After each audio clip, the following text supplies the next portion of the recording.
Արդարադատության նախարարության որոշմամբ կփոխվի կենսաչափական անձնագրերի դիզայնը։ Արդարադատության նախարարի հրամանի համաձայն նոր դիզայնի անձնագրերի տրամադրումը կսկսվի այս տարվա հունիսի 4-ից։ Այս ամսաթվից առաջ տրված անձնագրերը ուժի մեջ կմնան մինչև դրանց ժամկետի ավարտը։ Անձնագրի և ճամփորդական փաստաթղթի կառուցվածքը պետք է ապահովի փաստաթղթի ամրությունը և էլեկտրոնային բաղադրիչի անվտանգությունը ողջ կյանքի ցիկլի ընթացքում։ Դիմացկուն կլինի ֆիզիկական և քիմիական քայքայման,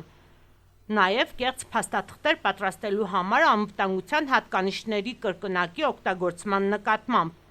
Փաստաթղթում նաև նշված է, որ անձնագրի նոր ձևաչափը պետք է համապատասխանի միջազգային ստանդարտներին։ Վրաստանի քաղաքացու կենսաչափական անձնագրի արտաքին շապիկի գույնը պետք է լինի մուգ կարմիր։ Վրաստանի քաղաքացու կենսաչափական դիվանագիտական անձնագիրը մուգ կապույտ։ Վրաստանի քաղաքացու կենսաչափական ծառայողական անձնագիրը սև։ Վրաստանում կարգավիճակ ունեցող և քաղաքացիություն չունեցող անձի կենսաչափական ճամփորդական անձնագիրը բաց կապույտ, փախստականի կենսաչափական ճանապարհորդական փաստաթուղթը կապույտ։